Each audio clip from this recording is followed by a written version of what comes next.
Assalamualaikum warahmatullahi wabarakatuh. Perkenalkan kami dari kelompok 2 yang beranggotakan saya sendiri Febriani dan rekan saya Nur Anggia Febrina, Halimatus Sa'diyah dan Ikhwanul Ilmi. Di sini saya akan menyampaikan materi yang pertama, yaitu bagaimana cara supaya peserta didik memiliki akses ke sumber belajar pada praktik pembelajaran jarak jauh atau yang biasa kita sebut dengan PJJ. Nah, jadi cara yang dapat ditempuh agar peserta didik itu memiliki akses ke sumber belajar pada praktik pembelajaran jarak jauhnya adalah kita sebagai guru atau pendidik itu harus mendesain sumber belajar yang mudah diakses oleh semua peserta didik, serta tentunya juga harus memastikan apakah peserta didik tersebut sudah memiliki perangkat berupa laptop atau gawai, dan juga harus memiliki jaringan internet yang memadai. Apakah di tempat tinggal mereka itu sudah mencakup jaringan internet yang sudah cukup baik atau belum. Nah, guru juga dapat bekerja sama dengan spesialis media dan perpustakaan sekolah. Gunanya adalah untuk memastikan bahwa peserta didik itu apakah sudah memiliki akses yang sama ke materi yang penting untuk pengalaman belajar mereka. Dengan bekerja sama, guru dapat yakin bahwa peserta didik itu akan memiliki teknologi yang dapat digunakan untuk terhubung langsung ke kelas dan sumber belajar yang sudah tersedia. Nah, jadi penting untuk memastikan bahwa peserta didik itu memiliki teknologi dan sumber belajar yang sesuai dan yang mereka butuhkan. Jadi itulah pemaparan materi pertama dari saya. Materi yang kedua dan selanjutnya akan disampaikan oleh rekan saya. Baik, penjelasan selanjutnya mengenai teknologi yang mendukung dalam proses pembelajaran jarak jauh. Teknologi yang dimaksud di sini adalah media atau piranti yang bisa sebagai alat atau pendukung dalam proses pembelajaran jarak jauh. Untuk proses pengoptimalannya, karena tidak ada jarak antara ruang dan waktu antara guru dan peserta didik. Untuk teknologi yang mendukung proses pembelajaran jarak jauh ada 3 bagian penting, yaitu teknologi menggunakan audio, teknologi berbasis video, dan teknologi berbasis teks. Yang pertama yang dibahas adalah teknologi berbasis audio. Teknologi berbasis audio ini dimaksud sebagai teknologi yang mengoptimalkan pada proses pembelajaran menggunakan indera pendengaran. Artinya guru menggunakan media pembelajaran atau teknologi yang terkhusus pada pendengaran dan peserta didik dapat mengaksesnya secara daring atau online. Ada berbagai teknologi yang bisa diakses oleh peserta didik dengan menggunakan teknologi berbasis audio seperti podcast ataupun audio conference dan sebagainya. Artinya peserta didik dan guru tidak terbatas dari ruang dan waktu, di mana proses pendengaran atau pembelajaran menggunakan audio, murid bisa mendengarkan penjelasan atau pembelajaran secara audial yang hanya menggunakan indera pendengaran. Kemudian untuk pembelajaran berbasis audio atau teknologi berbasis video, di sini pembelajaran berbasis video dimaksud adalah proses pembelajaran yang menggunakan teknologi video di mana peserta didik dapat mengakses pembelajaran secara virtual. Yang artinya pembelajaran di sini peserta didik dapat melihat secara online atau secara daring proses pembelajaran yang dilaksanakan oleh guru. Teknologi berbasis video ini bisa menggunakan berbagai piranti.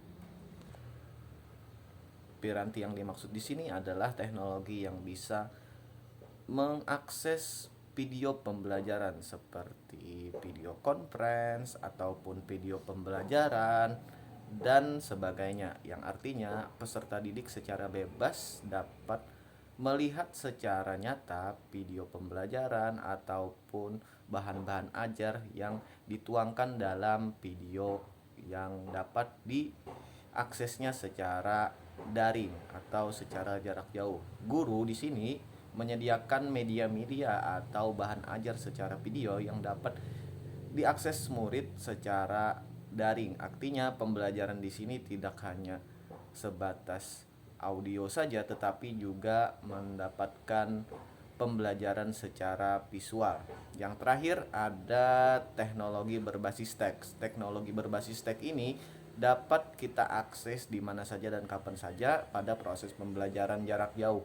Untuk proses pembelajaran jarak jauh menggunakan teknologi berbasis teks, biasanya guru dapat menyediakan bahan ajar berupa buku online atau e-book, kemudian ada website ataupun hal-hal lainnya yang dapat diakses secara online oleh peserta didik. Dan untuk bahan-bahan bacaan ataupun teknologi yang berbasis teks, biasanya guru dapat membagikannya secara langsung kepada peserta didik agar peserta didik dapat belajar secara mandiri di rumah ataupun di mana saja pada proses pembelajaran jarak jauh. Mungkin itu saja yang dapat saya sampaikan. Selanjutnya akan dijelaskan oleh teman saya. Terima kasih. Selanjutnya adalah strategi dan pendekatan. Strategi dan pendekatan ini terdiri dari 3. Yang pertama ada penyajian informasi, yang kedua adalah berlatih dengan umpan balik, dan yang ketiga akses ke sumber belajar.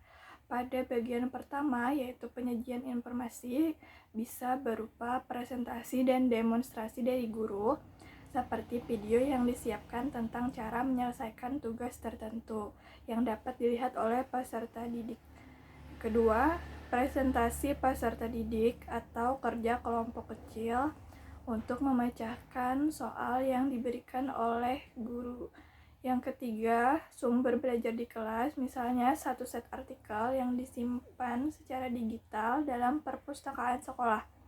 Yang keempat, suara langsung atau rekaman, musik, dan suara lainnya. Dan yang kelima, ada gambar gerak animasi yang disajikan dalam bentuk video.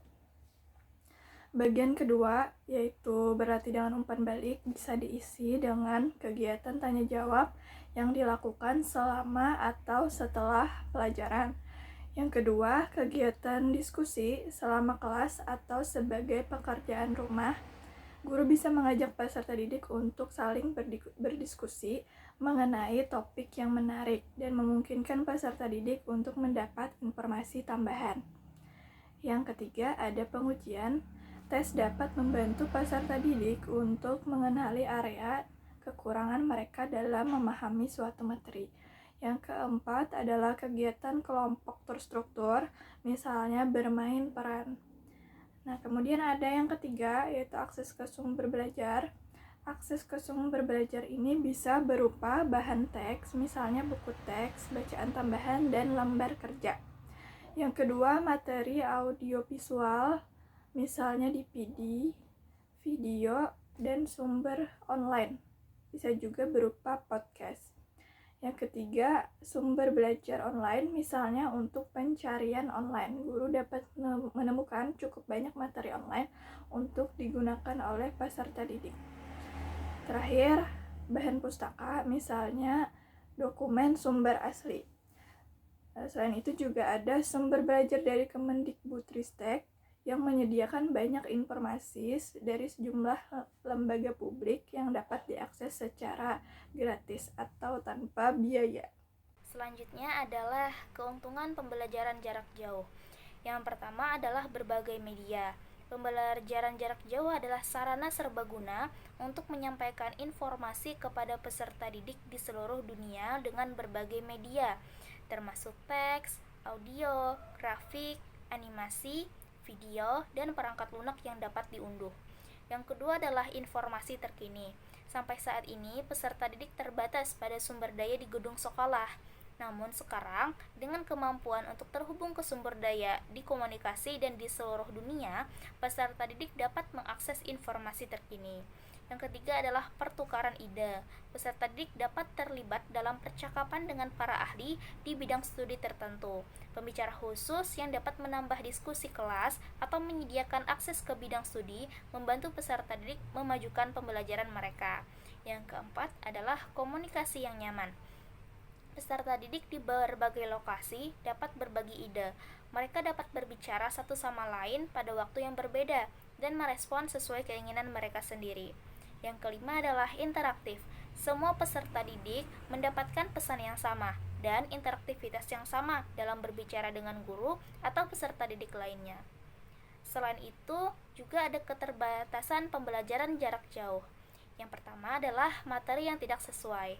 Satu kekhawatiran adalah bahwa beberapa topik, terutama online, tidak sesuai untuk peserta didik. Misalnya, iklan tembakau dan alkohol muncul di internet bersama dengan permainan dan musik yang dinikmati peserta didik. Yang kedua adalah hak cipta. Informasi sangat mudah diakses, mudah bagi seseorang untuk mengunduh file dengan cepat dan mengambilnya secara ilegal. Dengan demikian, peserta didik dapat menyerahkan proyek yang mereka kerjakan dengan cara dipotong dan ditempel atau kopas. Yang ketiga adalah mencari informasi. Diperkirakan beberapa ribu situs web baru ditambahkan secara online setiap hari. Karena pertumbuhan ini membuat pencarian informasi lebih sulit. Guru perlu bekerja sama dengan spesialis media sekolah untuk membantu peserta didik mempelajari strategi pencarian yang efektif. Yang keempat adalah dukungan. Tanpa dukungan teknis yang baik dan manajemen yang bijaksana, pembelajaran jarak jauh dapat membuat peserta didik dan guru frustasi. Guru mungkin telah merancang pembelajaran yang berkualitas, tetapi jika teknologinya tidak bekerja dengan baik, peserta didik akan kesulitan mengakses informasi. Yang kelima adalah kurangnya kontrol kualitas. Peserta didik perlu menjadi pemikir kritis dan pembaca yang tahu bagaimana mengevaluasi informasi. Semua yang diposting dalam media sosial itu semuanya bukan fakta. Beberapa ada yang hoax, siapa saja dapat memposting apapun di web, termasuk informasi yang tidak berdasar, salah, ataupun tidak benar. Yang terakhir adalah biaya.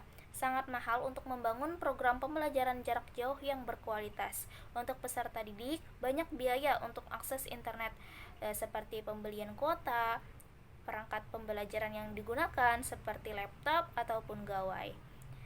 Demikian yang dapat kelompok kami sampaikan. Salah khilafnya mohon maaf. Wabillahi taufik wal hidayah. Assalamualaikum warahmatullahi wabarakatuh.